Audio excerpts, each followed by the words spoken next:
안녕하세요. 저는 경기도 광주소재의 경화여자고등학교를 졸업하고 현재 승실대학교 1월문학과 19학번에 재학 중인 정다빈이라고 합니다.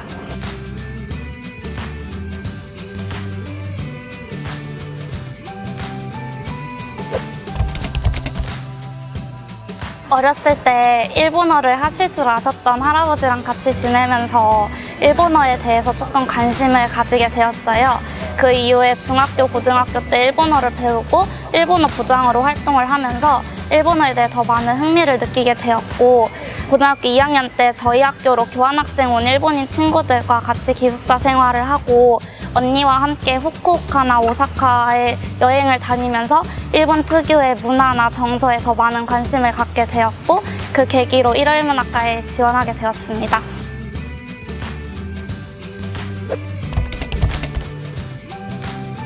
우선 1월문학과에 지원한 거였기 때문에 일본어 수업 시간에 했던 활동이나 그 이외에 제가 일본에 대해 했던 활동들을 위주로 글을 쓰려고 노력을 했어요. 그리고 요즘 학생부 종합전형의 추세가 1월문학과에 지원한다고 해서 일본어에만 관심이 있는 게 아니라 다른 어학에도 관심이 있음을 보여줘야 된다고 생각했기 때문에 국어나 영어 시간에 했던 활동들도 쓰려고 노력을 했어요. 예를 들면 국어 시간에는 중세국어와 현대국어의 차이점에 대해 탐구한 보고서를 작성하였고, 그리고 영어 시간에는 교탁에 나가서 6월 모의고사에 나왔던 한 지문을 따와서 지문 주제에 대한 간단한 배경 지식을 설명해주는 식의 수업을 했던 걸 일본에 풀어 쓰려고 노력을 했습니다.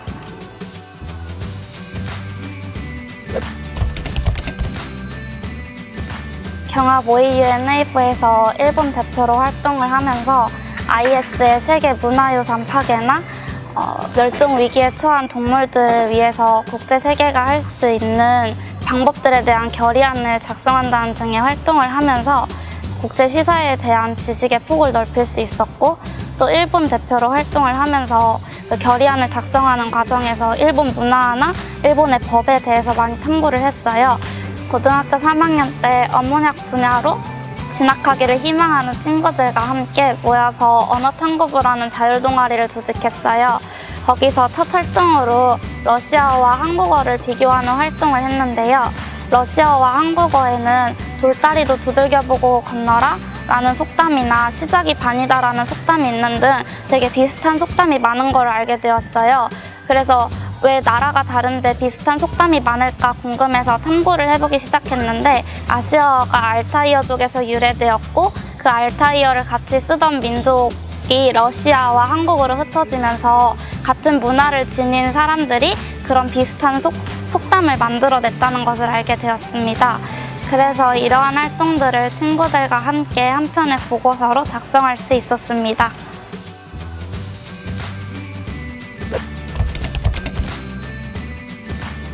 저는 언어는 암기의 영역을 뛰어넘어서 체험의 영역에서 공부를 해야 된다고 생각했기 때문에 체험 위주의 공부 방법을 택했습니다. 일본어의 경우에는 헬로톡이라는 어플을 다운받아서 일본인 친구들과 일본어로 대화를 나눴어요. 그리고 영어의 경우에는 캐나다 친구들과 화상 채팅을 하면서 국제 시사에 대해서 이런저런 이야기를 나눠보았어요. 그런 이야기를 나누면서 영어 회화도 많이 늘었고, 캐나다 친구들은 국제 시사에 대해 어떻게 생각하는지 대화를 나눠보면서 많은 생각을 공유할 수 있었던 것 같아요.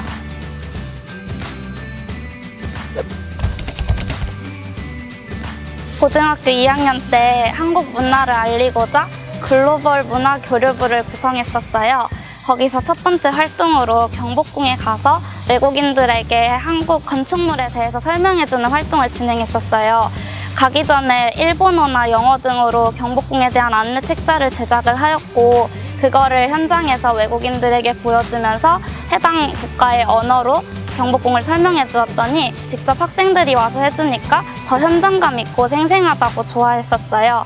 그리고 활동이 끝난 후에 혹시 한국 여행에서 아쉬웠던 점이 있느냐라고 물어보았더니 한국 음식을 먹을 때 해당 음식에 대한 설명이 없던 점이 굉장히 아쉬웠다는 평을 들었어요. 인사동에 가서 한국 음식을 같이 먹으면서 설명해주면 좋겠다고 생각을 해서 무작정 인사동으로 나가서 지나가는 외국인을 붙잡고 같이 밥 안 드실래요? 라고 물어보았어요. 몇 번 퇴짜를 맞긴 했지만 그래도 생각 외로 많은 외국인들이 저희와 함께 식사를 해주셨고 같이 밥을 먹으면서 김치나 불고기 등에 대해 설명을 해주었고 일본인들하고 식사를 하면서는 일본 음식 문화나 한국 음식 문화에 대한 차이점을 비교하기도 했었어요.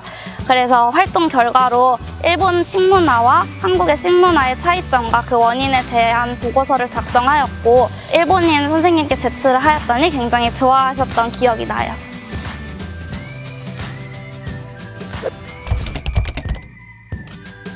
저는 고등학교 2학년 때까지는 학생부 종합전형과 정시를 같이 준비했었어요. 그런데 3학년이 되고 나서부터는 한 업무를 더 깊게 파는 것이 입시에서 유리할 것 같다는 생각을 하였고 한 시험에 제 인생의 모든 것을 걸고 싶지는 않다고 생각하였기 때문에 학생부 종합전형을 지원하게 되었어요. 사실 숭실대학교에 학생부 종합전형으로 지원하기에는 제 내신이 조금 부족한 성적이었어요. 그럼에도 불구하고 외국어나 사회 과목의 성적은 다른 과목에 비해서 유독 좋았고 제 학생부를 딱 보았을 때 이 친구는 외국어에 특별히 관심이 많구나 라는 거를 충분히 보여줄 수 있는 학생부라고 생각을 했었기 때문에 학생부 종합전형을 지원했던 것 같습니다.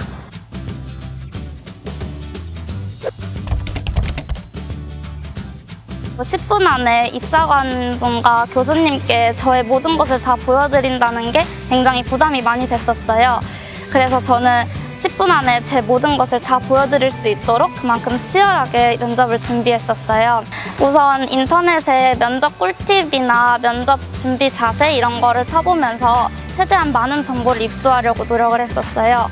그리고 학교에서 모의 면접이 진행하면은 최대한 많이 참관하려고 하였고 친구들과도 모의 면접을 진행하면서 서로 피드백을 해주는 등의 연습을 많이 했었던 것 같아요. 학생부 면접을 볼 때 교수님께서 어려운 질문을 하신다고 가정을 해볼게요. 굉장히 말도 많이 더듬어질 거고 생각도 많아져서 잘 모르겠습니다 라는 대답이 나올 수도 있지만 이 대답은 굉장히 안 좋은 거라고 생각을 해요. 잠시 혹시 생각할 시간을 가져도 되겠습니까? 라고 여쭈어 본 뒤에 동의를 구하고 한 30초 정도 생각을 한 뒤에 빠르게 대답을 하는 게 좋다고 생각을 해요. 잘 모르겠습니다 라는 대답보다는 어떻게든 자신을 최대한 표현하고 나오는 게 더 좋다고 생각을 해요.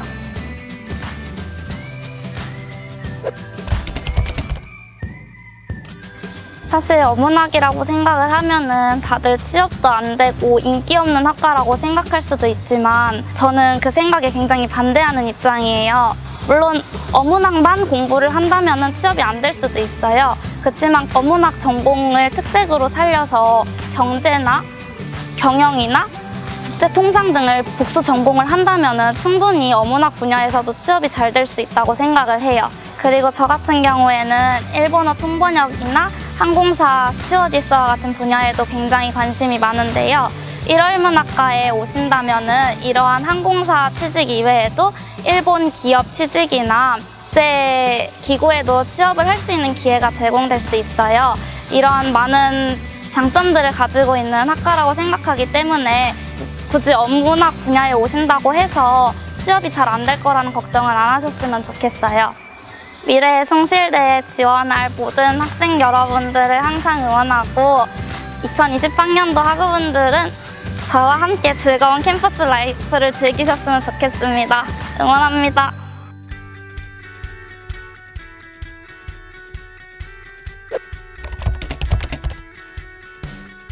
숭실대학교 학생부 종합전형의 특징은 바로 공정성입니다.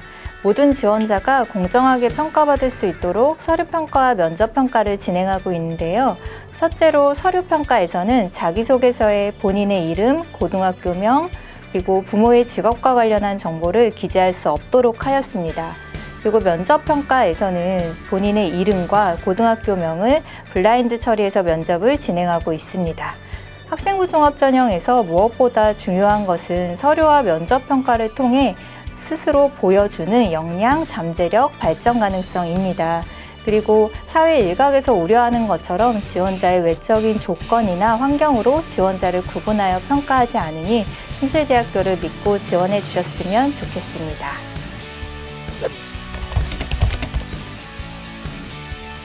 무엇보다 수업에 충실해야 하는데요. 학생부 종합전형에서는 이제 비교과 활동보다는 교과 활동에 주목하고 있습니다. 교과 활동이라고 하면 수업 시간에 이루어지는 발표, 수행, 토론, 보고서 작성, 학업 성취도 모두 의미하는데요. 그러므로 학교생활 기록부를 통해서 지원자가 수업에 적극적이고 열심으로 참여한 내용이 나타날 때 우수한 평가를 받을 수 있습니다. 무엇보다 수업에 충실히 임하는 것이 학생부 종합전형의 최고의 준비라고 할 수 있겠습니다.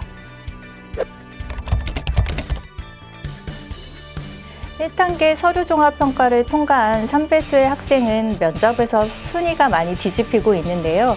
그만큼 서류종합평가를 통과하면 면접이 당락에 큰 역할을 한다고 볼 수 있겠습니다. 숭실대학교 학생부 종합전형 면접은 서류 기반 면접으로 본인이 서류를 직접 작성하고 서류를 숙지하고만 있다면 어렵지 않게 준비할 수 있습니다. 면접을 준비하는 가장 좋은 방법은 친구들끼리 서로의 면접관이 되어서 서로 질문하고 대답하는 영상을 휴대전화로 촬영하는 것인데요. 아무래도 본인의 영상을 스스로 보고 확인하다 보면 부족한 부분도 알게 되고 또 그렇게 연습하는 것이 가장 좋은 면접의 준비 방법이 되는 것 같습니다.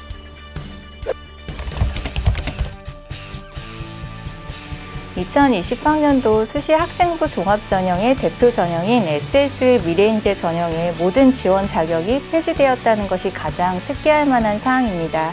이전까지는 3개년도 최근 졸업자만 지원할 수 있었던 것에서 지금은 검정고시 출신자, 외국고교 출신자, 그리고 이전 연도 국내고 졸업자까지 모두 지원할 수 있게 되었습니다. 숭실대학교는 1897년에 평양에서 출발을 했습니다. 그리고 지금은 통일시대의 창의적 리더를 양성하는 것을 목표로 발전해 나가고 있습니다. 같이 동참해 주실 여러분을 기다리겠습니다. 많이 적었습니다. 6월 모의고사 질문을 다 제시해요. 그래서 일본 대표로 활동을 하면서 잠시만요. 네, 어머니학 분야로 발음이 꼬여가지고 그래서 잠시만요. 조금만 왼쪽에 갈게요. 넘어갔어. 넘어갔어. 오케이.